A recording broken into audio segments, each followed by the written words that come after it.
தாய் தமிழ் உறவுகளுக்கு வணக்கம். விசிக மூத்த தலைவர் அமைச்சராகின்றார். விடுதலை சிறுத்தை கட்சியின் மூத்த தலைவர் அமைச்சராகின்றார் என்ற தலைப்பில் இந்த காணொளியை காண்கிறோம். நடைபெற்று முடிந்த தமிழக சட்டசபை தேர்தலில் திமுகவுடன் கூட்டணி அமைத்து 8 தொகுதிகளில் போட்டியிட்ட விடுதலை சிறுத்தை கட்சி 2 தொகுதிகளில் மட்டும் வெற்றி பெற்றது. தற்பொழுது விஜய் அரசுக்கு ஆதரவளிக்கின்றது. அது திமுக தலைவர் ஒப்புதலுடன் ஆதரவளிப்பதாக கூறப்படுகிறது. இந்த சூழ்நிலையில் அமைச்சரவையில் விடுதலை சிறுத்தை கட்சி பங்கு பெறுமா என்ற கேள்வி எழுந்துள்ளது.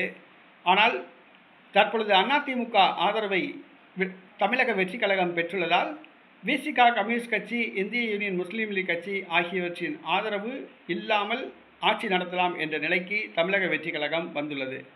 இருந்தாலும் கூட விடுதலை சிறுத்தை கட்சிக்கு ஒரு அமைச்சர் பதவி வழங்க, விசிக அவர்களுக்கு ஒரு அமைச்சர் பதவி வழங்க தமிழக வெற்றி கழகம் முன்வந்துள்ளது.